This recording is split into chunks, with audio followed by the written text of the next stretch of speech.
Hello friends, नमस्ते, सत श्री अकाल, आदाब। आज मैं दमा के बारे में बात करूंगा। दमा या ब्रोंकियल अस्थमा। दमा क्या है? दमा एक बीमारी है, एक फेफड़ों की बीमारी है।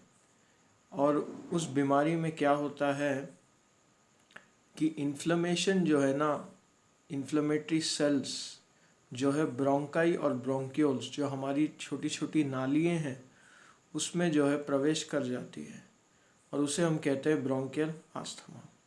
इसके क्या सिम्टम्स है?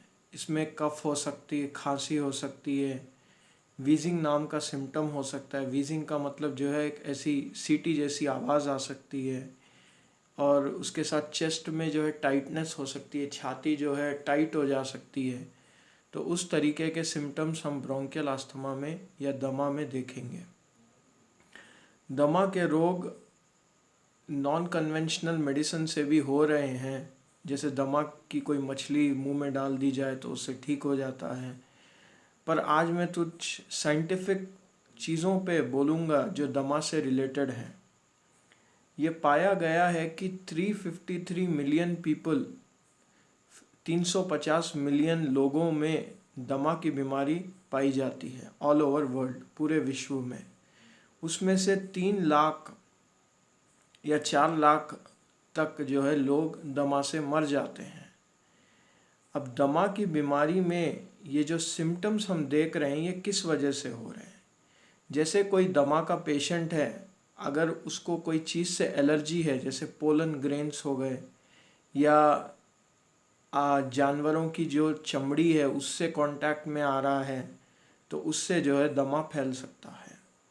दमा साथ ही साथ ऑक्यूपेशनल, जैसे कोई बंदा स्प्रे पेंटिंग का काम कर रहा है या बेकरी में काम कर रहा है या वेल्डिंग का काम कर रहा है, तो उनके अंदर वो जो इन्हलेशन फ्यूम्स रहते हैं वो अंदर चले जाते हैं और उस वजह से जो है दमा की बीमारी हो सकती है।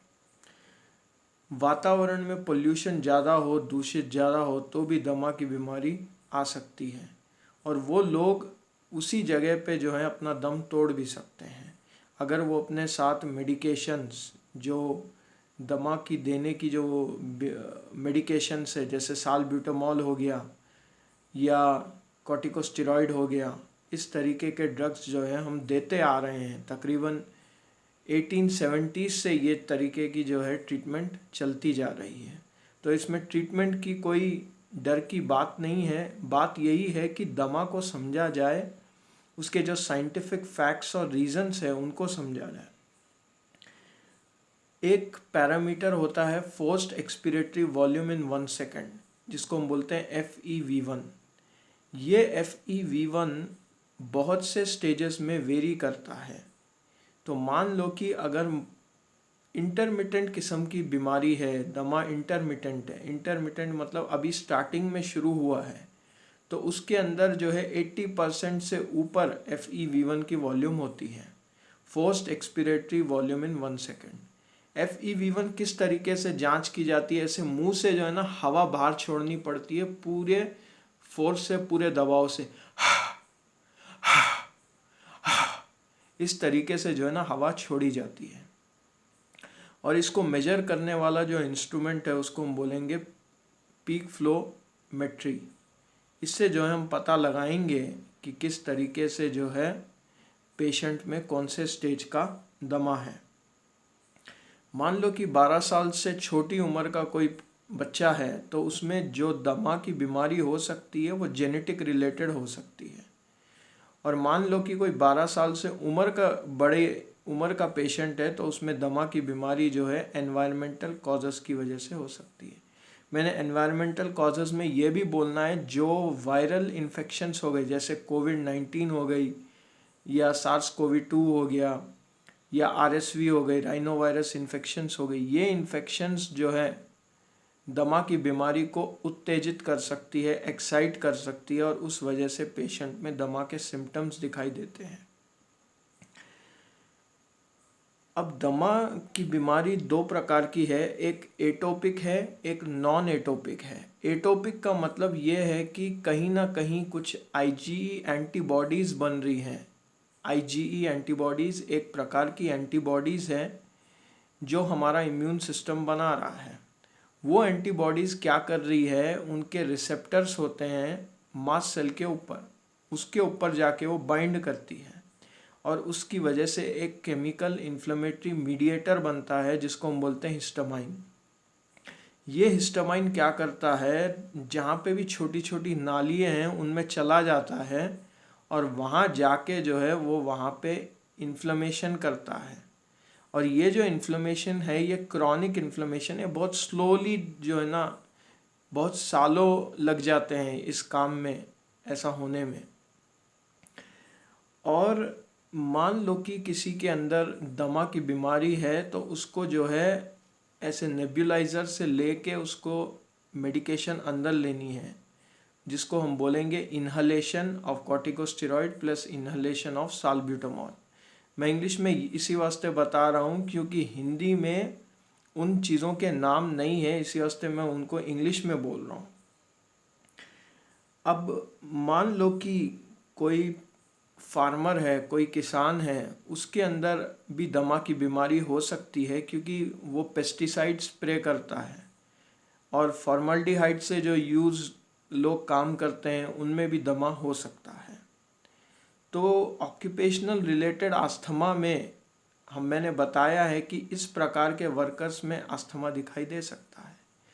मान लो कि कुछ लोग दवाइयाँ बहुत ही कॉमनली लेते हैं, जैसे एस्पिरिन हो गई, इबुप्रोफेन हो गया, नाप्रोक्सोन हो गया।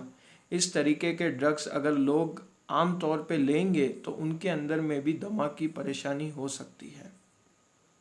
तो हमें जो है इन चीज़ों से बचना है और अपनी अवेयरनेस में इस चीज़ को रखना है कि किस तरीके से दमा फैलता है। एक रिसर्च और एक एविडेंस में बताना चाहता हूँ कि कुछ ऐसी बीमारियाँ हैं जिसके साथ दमा एसोसिएटेड है। हे फीवर और एटोपिक एक्जिमा के साथ जो है दमा एसोसिएटेड है। अब दमा जेनेटिक्स से भी हो सकता है, जीन से भी रिलेटेड है और एनवायरनमेंट से भी रिलेटेड है। मान लो कि कोई जीन है, ठीक है, CD14 नाम का एक मॉलिक्यूल है, उसके जीन के अंदर अगर कोई म्यूटेशन हो जाए और उसके साथ कोई एनवायरमेंटल एक्सपोजर जैसे एंडोटॉक्सिन जो ग्राम नेगेटिव बैसिलस रिलीज़ करते हैं, वो एंडोटॉक्सिन्स के साथ अगर वो चीज़ मिल जाए तो पेशेंट के अंदर दमा होने की परेशानी लगभग 80% से बढ़ जाती है। तो उस बात को भी ध्यान में रख के हम जो है इस वीडियो को देखते रहेंगे। अब आ जाते हैं कि मान लो कि सीवियर ब्रोंकियल अस्थमा है, उस समय हम क्या करेंगे। इंट्रावीनस मतलब वेन्स के थ्रू जो है हम कॉर्टिकोस्टेरॉइड्स और मैग्नीशियम सल्फेट देंगे। वो देने से जो है दमा कंट्रोल में आ जाता है। कुछ ऐसी भी कंडीशंस हैं जो ब्रोंकियल अस्थमा से एसोसिएटेड है, जैसे कि obstructive sleep apnoea, tracheal stenosis, sinusitis और कुछ साइकोलॉजिकल कंडीशंस भी है। ये जो है दमा के पेशेंट में आम तौर पे पाई जाती है। मान लो कि किसी का दमा ठीक नहीं हो रहा है, उसको एंजाइटी का अटैक हो सकता है या उसके मूड डिसऑर्डर्स में चेंजेस आ सकते हैं, तो डिप्रेशन में भी जा सकता है। तो इसी वास्ते ऐसे केसेस की हमको काउंसलिंग करनी बहुत ज़्यादा ज़रूरी है। अब हम आते हैं कि किस तरीके के एक्सेसरबेशंस हम अस्थमा के पेशेंट में देखेंगे। एक्सेसरबेशन का मतलब ये है कि बहुत महीने तक दमा हुआ और उसके बाद एक सडन अटैक होता है, उसको हम बोलेंगे एक्सेसरबेशन। अब ये जो एक्सेसरबेशन है ये क्या कर रहा है, जितने भी हीमोडायनामिक वाइटल्स हैं उनको जो है कहीं बढ़ा रहा है कहीं घटा रहा है। तो उस तरीके से जो है दमा एक रेस्पिरेटरी सिंड्रोम में कन्वर्ट हो रहा है। अब क्या हो रहा है, मान लो कि मॉडरेट किस्म का वो है, क्या बोलते हैं, मॉडरेट किस्म का एक्सेसरबेशन है, तो उसमें क्या हो रहा है 50 से 80% तक जो एक्सपिरेटरी फ्लो है वो जो है उतना बना रहेगा, पर उसमें कोई एक्यूट अस्थमा की बात नहीं दिखाई देगी। अब आते हैं एक्यूट और सीवियर में। एक्यूट और सीवियर में क्या हो रहा है, 30 से 50% तक जो है पीक एक्सपिरेटरी फ्लो जो है वो कम, forced expiratory volume in 1 second जो है वो कम हो रही है, और उसके साथ हार्ट रेट बढ़ रहा है। दिल के ऊपर भी जो है बहुत ज़्यादा घना इम्पैक्ट पड़ रहा है, हार्ट रेट बढ़ेगा और रेस्पिरेटरी रेट भी बढ़ेगा। रेस्पिरेटरी रेट तकरीबन 25 बीट्स पर मिनट हो जाएगा।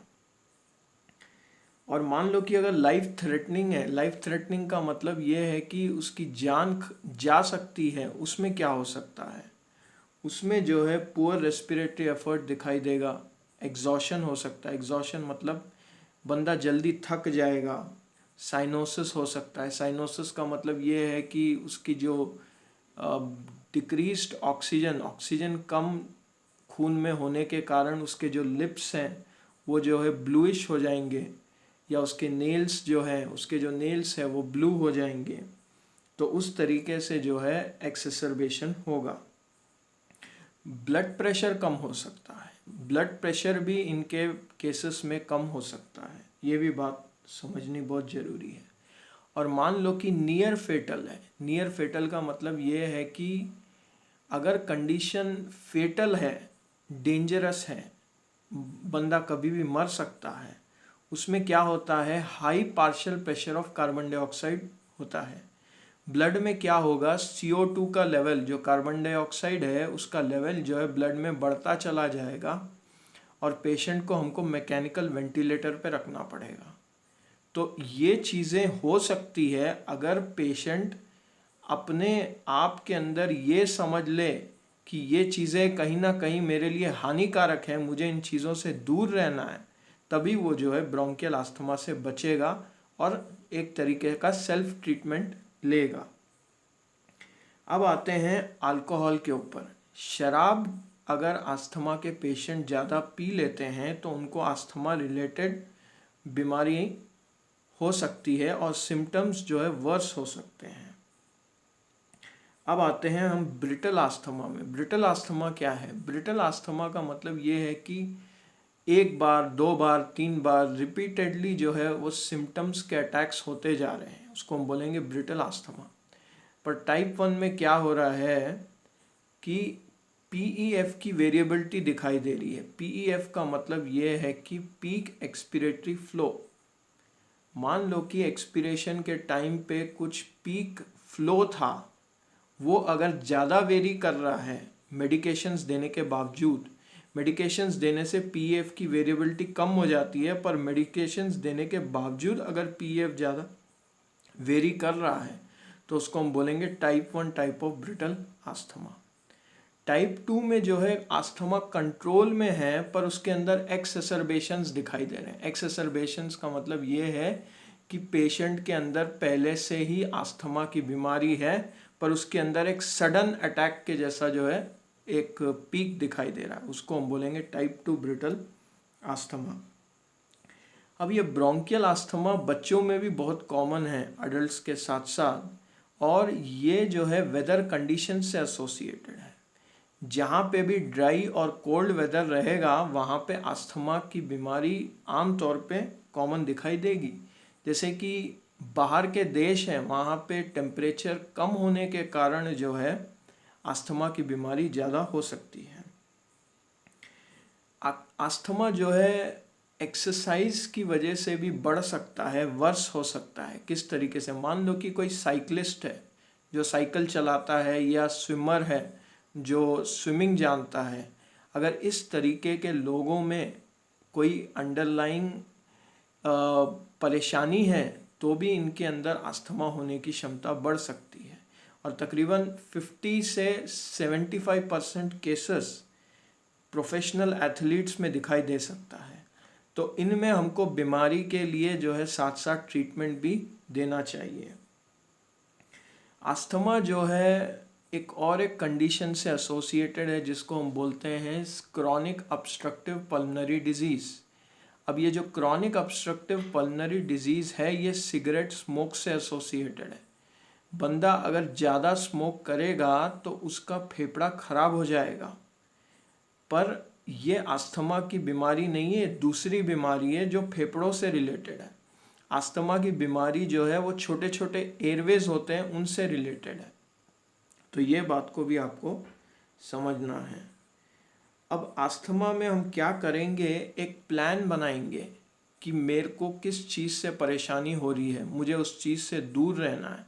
तो जैसे ही आप उस तरीके का प्लान क्रिएट करेंगे, अपने हाथों से लिख के देखोगे कि मुझे इस चीज़ से एलर्जी हो रही है, मुझे इस चीज़ से दूर रहना है, मुझे पोलन ग्रेन की एलर्जी हो रही है, मुझे पोलन से दूर रहना, मुझे ड्रग्स से एलर्जी हो रही है, मुझे ड्रग्स से दूर रहना है। तो इस तरीके से आप जैसे ही आप एक प्लान बनाएंगे, आप उन चीज़ों से दूर रहेंगे और आपके अंदर अस्थमा जो है ना कंट्रोल होता चला जाएगा।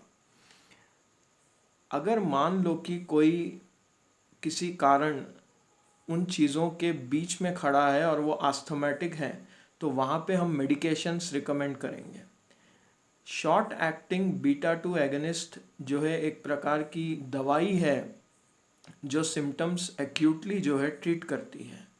मान लो कि किसी के अंदर cough, wheezing, chest tightness, shortness of breath आया और उसने दवाई खाई और उसको रिलीफ मिल गया, तो वो जो है शॉर्ट एक्टिंग बीटा 2 एगनिस्ट की वजह से होगा। पर मान लो कि किसी बंदे के अंदर तकरीबन 11 साल से अस्थमा है और 12वें साल में उसके अंदर फिर एक बार अस्थमा का अटैक आया, तो वहाँ पे हम यूज़ करेंगे लॉन्ग एक्टिंग एड्रीनोसेप्टर एगनिस्ट, जैसे कि फॉर्मेटेरॉल हो गया, सालमेटेरॉल, इस तरीके के ड्रग्स जो है हम यूज़ करेंगे। अब जापान के लोगों में भी जो है ना शराब ज़्यादा पीने के कारण अल्कोहल इंड्यूस्ड अस्थमा दिखाई देता है। अब अस्थमा का जो मेडिकेशन डिलीवरी मेथड है, किस तरीके से हम दे रहे हैं, उसको हम नेब्यूलाइज़र और स्पेसर के थ्रू मेडिकेशंस देते जा रहे हैं। अस्थमा एक नई बीमारी नहीं है, एक बहुत पुरानी बीमारी है। पुराणों में भी लिखा होगा इसके बारे में, इस तरीके से जो है ना ये बीमारी के बारे में बताया गया है। तो 1907 में ग्रिमोल्ट रिलीज सिगरेट्स नाम की जो है ना एक कंपनी ने ये लिया था कि हम अस्थमा को ख़त्म करेंगे, हम दूर करेंगे। एंशियंट इजिप्ट भी ब्रोंकियल अस्थमा के बारे में बहुत अच्छे से जानते थे और उन लोगों ने एक कैफी नाम की दवाई बनाई है जो ब्रोंकियल अस्थमा के केसेस में हम यूज़ कर सकते हैं। और हो सकता है इजिप्ट में आज भी वो जो दवाई है वो आज भी यूज़ होती हो। इसका एविडेंस पूरा नहीं है, बस लिखा हुआ है कि ऐसा हो सकता है या ऐसा हो चुका है। मेमोनिडिस एक दूसरा साइंटिस्ट हुआ है जो 12वीं सेंचुरी में उसने बताया है, उसने जो है ट्रीटमेंट, सिम्टम्स और वेदर कंडीशंस के ऊपर एक बुक लिखी है अरबिक भाषा में, और उसमें बताया गया है कि अस्थमा किस तरीके से फैलता है और किस तरीके से हमको उसको कंट्रोल करना है। तो ये बातें हो गई आज अस्थमा के बारे में। अब बात करना चाहता हूँ कि जिसके अंदर अस्थमा है उसके अंदर प्रोग्नोसिस गुड है। क्यों गुड है? क्योंकि अगर वो मेडिकेशंस टाइम पे लेता है, अगर वो एलर्जिक चीज़ों से दूर रहता है, तो उन केसेस में उसके अंदर अस्थमा की बीमारी का परसेंटेज 50% से भी नीचे हो सकता है। और ये एक पब्लिक हेल्थ क्या बोलते हैं इसको, मेजर हेल्थ प्रॉब्लम है ये 1970s से। तो अस्थमा आज से नहीं है, बहुत सालों से चला आ रहा है। इसका ट्रीटमेंट आपको समझना है और ये समझना है कि हमको कैसे इस चीज़ से बाहर रहना है। हम अपने आप को जितना एजुकेट करेंगे कंडीशंस के बारे में, उतना ही हम डर से बाहर रहेंगे और उतना ही हम जो है इस चीज़ से बचे रहेंगे। वीडियो देखने के लिए बहुत बहुत धन्यवाद। आप समझिए इस वीडियो को और लाइक कीजिए, शेयर कीजिए और नमस्ते।